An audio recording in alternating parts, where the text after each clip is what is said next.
Good evening, Mr. Kelloway. How are you doing? I'm doing well. Rebecca, how are Can you you? hear me okay? Perfect. I'm hanging in there. I'm doing exactly what we're being told to do, and I am grateful that we are getting updates with accuracy, especially from someone like yourself. Oops, okay, turn that off. Have my Cape Breton tunes in the background. Good tunes, So I very want to thank you relaxing. very much for taking this time tonight. Yes. Thanks. I want to take this time to say thank you very much. We just had the teachers from Beauport in Arichat come on and say hello to the kids, which was a real treat to see their faces again and get some education updates. So, Mike, if you can bring us up to speed on everything and just let us know more about the benefits that opened up today for Canadians. Well, thanks, Rebecca. Today was a bit of a banner day. I just got the final numbers for today of those that applied for the Canada Emergency Response Benefit, which is known as an acronym called CERB. So over 535,000 Canadians registered for the CERB benefit today. We had some glitches, but it doesn't seem to be a lot of glitches. So it's a pretty mammoth undertaking to start off, getting people registered and applying for the benefit. So it started today for people born in the month of January, February, March. Tomorrow they will take those that are April, May, and June, Wednesday, and the next three, Friday, the last 3 months of the year. And then on Saturday and Sunday, anybody can apply regardless of month. I think it's just a way to create some organization and create some normalcy in terms of trying to get as many people registered as possible. So again, big mammoth undertaking. I just finished a caucus call, in fact, in terms of just a post-mortem on today. And for the most part, things seem to go well. Over 75% of today's registrants applied online, but there is a phone number. It is on my Facebook site. It's also, if you just Google CERB, or we can give you a number, my office number at the end of the interview. If you don't have access to the internet, we can certainly reach out to you. Give us a call, and we will provide that number for you. Excellent. And viewers, I do see the comments, the hellos and the side comments. So thank you so much. This is a real great time to stay connected virtually, staying at home as we've been instructed to do, and staying safe. So what else did I want to ask you tonight, Mike? Yeah, just any updates and tips on what we can be doing right now in the best consideration of everyone involved. What can we be doing? Well, from a health perspective, listening to Dr. Strang, Dr. Tam, listening to the Prime Minister, listening to the Premier, healthcare officials in general, of keep focused on self-isolation, if necessary, and also social distancing. See, the thing is that I think one might have this belief that we are doing everything we can, and I think we are doing everything we can, but we can't let up on the virus. So we need to continuously practicing those recommendations. As I said, I think on the last my last show with you, that recommendations are a word on the page, but if you don't practice them, then they're in essence pointless. So with the Premier instituting the Provincial Emergency Act, it puts a little bit of meat to the bone in terms of what police can do to find individuals and find organizations and businesses that simply don't adhere to the recommendations and the rules. And they are rules, and they're rules for a reason, because what I do can impact my wife, her family, her friends, and even people we don't know. So this is a chance where you can actually save a life. And just think about that. How many times in your life can you say the measures that I take or don't take can save a life? And there's so many things you can be doing at home in a positive light. So there's so many resources. Mike, is there any resources that you could just mention? And I can always post the links in the comments after, but maybe just some important resources for our viewers watching. And if there's any elderly people out there that do need a hand with the phone numbers and connecting, we also have people that are helping doing that I noticed, including Mike. We're going to be posting his information as well. So yeah, if you could just tie us into some resources right now, that would be great. Well, I think first and foremost, there are like organizations like in Glace Bay, for example. I'll take different communities of groups that I'm aware of. The Undercurrent Youth Center is doing a lot with youth. In terms of a national perspective, we have the Kids Help Phone, which the government has invested a fair amount of money in to ensure that young people can get the services they need from a mental health perspective. There is also the informal. The ability to do a bit of this. I see a lot of friends having chats via online, keeping in tune with family and friends and things of that nature. So there's the informal and the formal in particular. I mean, in terms of keeping in the loop of what's going on, I always say, look to your credible sources of information, Ripple FX being one, but also your media outlets, your public health channels that are available online, things of that nature that keep you engaged. And one of the concerns that I've had, and I said this on a caucus call, number one, it's the health, it's the physical health, it's the economy, but it's also mental health. And we need to do our best to reach out to friends, family, and also people that maybe we just don't know that well, but are aware of certain individuals that could use a call, check in. How you doing? How you feeling? What do you need? And then you see a lot of these community groups.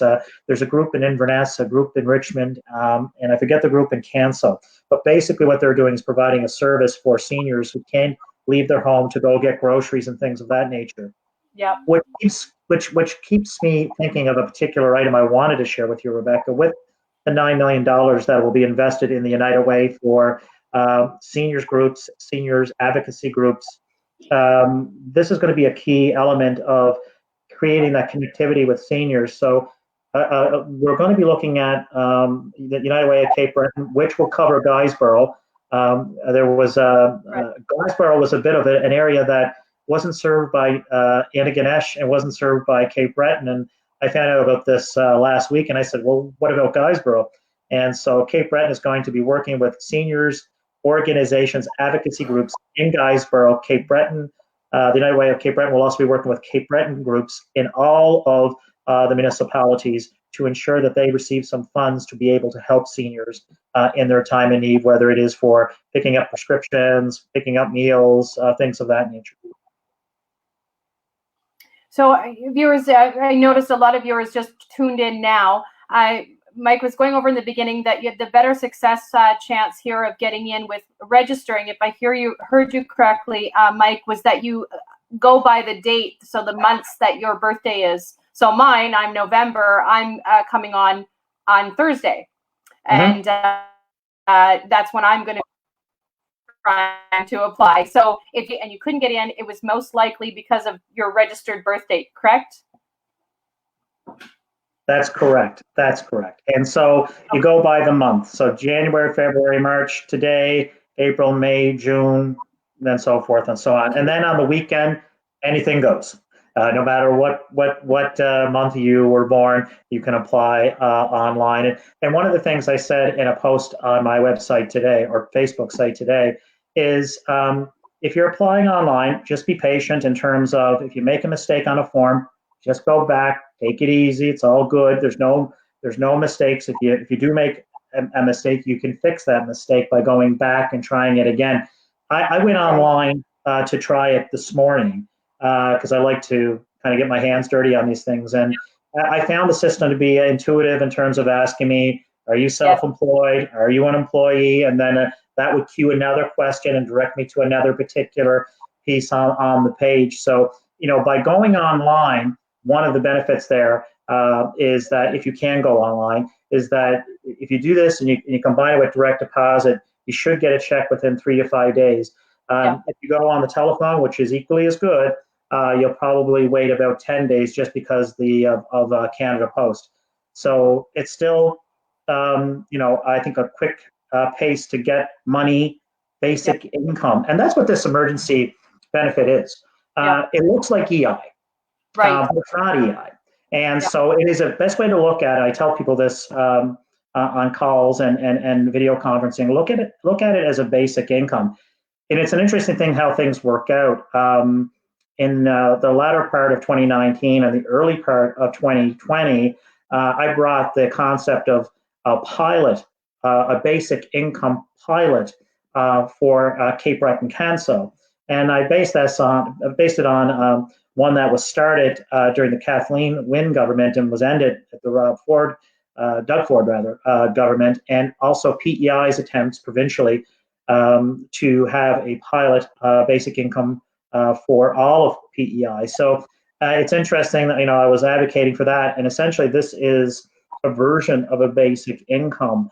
A couple of things though to highlight. A couple of things to highlight, if I could, Rebecca, on this particular benefit. If you applied for EI on March 15th and after March 15th, you're automatically going to go into the CERB. And then after the CERB is over, then you'll get your EI on the back end. Now, March 15th is the key timeline, though. If you apply for EI on March 15th and after March 15th, you're automatically going to go into the CERB benefit, and then you will get your EI at the end of the CERB. Okay. And any recent, has anything changed? I mean, we're being repeated the concerns when you go out for groceries, all the suggestions. I mean, they're for the best of everyone. One person go in the grocery store. Yep. Maybe just run us through a few of those reminders again. Well, again, I can use myself as an example. This weekend, I went to get the groceries. It was very orderly in the grocery store that I was at. Everybody kept their space at 6 feet away. There were directions. It was almost like one-way traffic throughout the aisles, which I found very interesting. And places that before you went to the cash register, you were 6 feet away from the person that was in front of the cash register. You collect your food, you put them in a bag. I took mine home. What I did was I had wipes, before I went in there, wiped my hands with the wipes in the car, wiped off the groceries as I was taking them out of the bag. These were things that I did just to make sure. And then, of course, desanitize the countertop where the food and the milk were. So it's a little extra effort, but it's just err on the side of caution. Make sure that it's sanitized. Make sure that you're sanitized. When you go into the grocery stores, the ones that I went to, they desanitized my cart, and so everybody was, very respectful, keeping their paces. It was almost like very slow drivers on a Sunday afternoon, just kind of people just going like, no, you go, no, you go, no, you go, no, you go. So I found it to be, it was a little stressful going in because I didn't know what to expect, because it is a new normal for now. But, be respectful, be mindful. Also be respectful is the best way to describe it. And also err on the side of caution. Continuously wipe your hands, wipe the wheel of your car, wipe the groceries, put them into the fridge, the cupboard, wherever it may be. Yeah, and I like what you said, Mike. Err on the side of caution. There's, if there's any time to be, cautious, this would be now. Especially, I know as a mom with young kids, I stay home. I let my partner go out and get everything, and there's no need for me to go in the store with the kids if someone else can go in there, because it lessens it keeps the stress away. Really does. Yeah, it really does. And I think too, Rebecca, this is a chance too for me to say also there are those that have to work during this time. So the people in healthcare, the truck drivers, the fishers, from LPNs to CCAs to doctors and nurses, to people in public works in the municipalities, they all have to work. So they're taking measures and they're taking precautions. But I've heard a couple instances where people were a little bit upset that they were out and they were in. And, we have to understand that there are essential services that are absolutely important. for levels of government, for healthcare sector, for the trucking industry to ensure that the food supply gets to us. And I said this earlier. You don't really need to go on Netflix or Disney Plus to check out the Avengers. We have the Avengers and the Justice League here, and they are men and women on the front lines. And do you need any more, any more motivation to go that extra mile in terms of self-isolating or social distancing when you see folks on the front lines putting everything they have, not just themselves, but their families, on the front lines too, by definition of the work they do. And this is certainly the, kind of the worst of times, but to steal a line, and some of it is the best of times to see the kind of the human spirit and what it can overcome.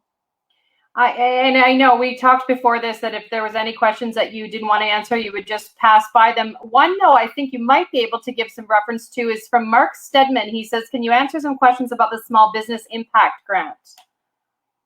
So I believe he's talking about the wage subsidy, if I'm not mistaken, Mark. Hopefully that's what you're looking at. So right now, the wage subsidy is for small to medium to large scale business, and will cover 70% of income for a particular company and an individual. There is a threshold there right now that the company would have a payroll of 30,000. But I'll say this: one of the things that Caucus is doing on a constant basis every day is reviewing the measures we put forward and where the gaps are. And one of them is around a company that may have a payroll less than 30,000. So we're looking at that as well. So the 75% subsidy is what I think you're speaking to. I hope it is, Mark. And so that's one measure. Now, I can say this, and I don't know if I'm breaking any breaking news here, but we are looking at obviously the 75% for not-for-profits and charities as well. Mm-hmm. But the idea here is to look at a different formula by which charities and foundations and not-for-profits can obtain that 30%. So stay tuned for that. That's on its way. Now, the meat to the process for the 75% will be coming out more than likely this week. We wanted to get the CERB out the door, and now we're looking at the 75% wage subsidy, and that'll be forthcoming. And this is a bit of like the virus itself. The policies that we're putting forward are evolving because we are identifying as we're going where there may be a gray area that needs to be, quite frankly, filled. And one of them is around the 75%, but that's one. There's also a new initiative for businesses to, through the Government of Canada, to seek an interest-free loan up to $40,000 that will not have to be paid for the next 2 years. That's another one. And of course, the BDCs, too many acronyms. The BDCs and the EDCs, we've infused monies into those particular entities to ensure that if small and medium-sized companies need loans and things of that nature, that they can access those particular items. So there's three that I mentioned, plus the wage subsidy. And we understand, too, that this doesn't capture everybody. Right. So that's why I say, and I really mean this, my office, myself, we're meeting all the time with different groups and individuals across the riding.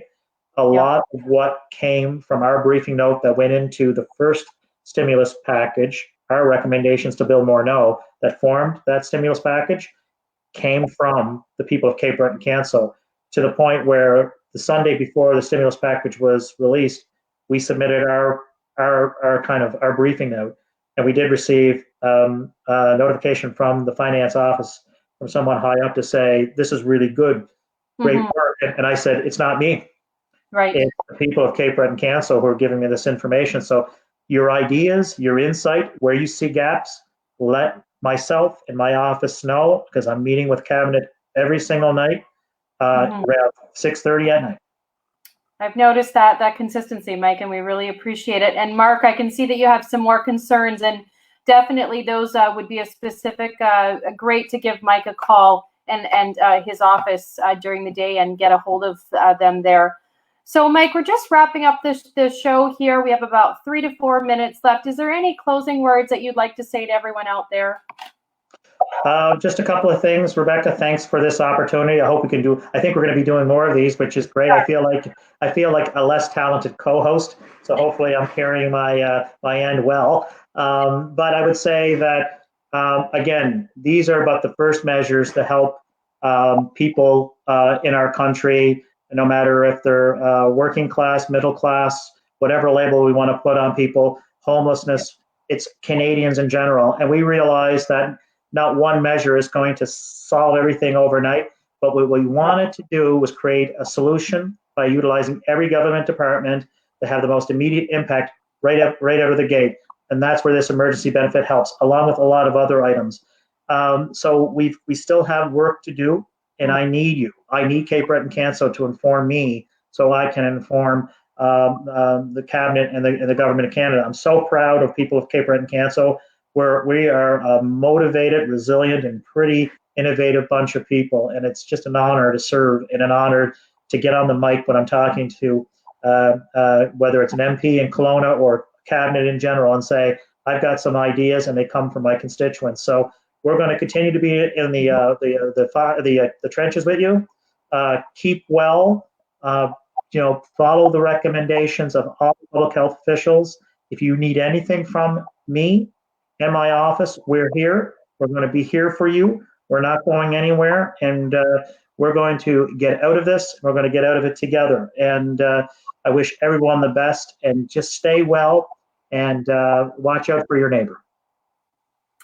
Thank you very much, Mike. We really appreciate your time tonight. Shout out to your admin staff too for helping us facilitate this. And thank you to our viewers very much for joining us. We appreciate this, and we are trying to organize having Mike on more often to connect us, just connect us and simply update us. So thank you again, everyone. Have a lovely evening. Thank you, and this broadcast is officially over. Bye-bye. Thanks. Bye. Bye.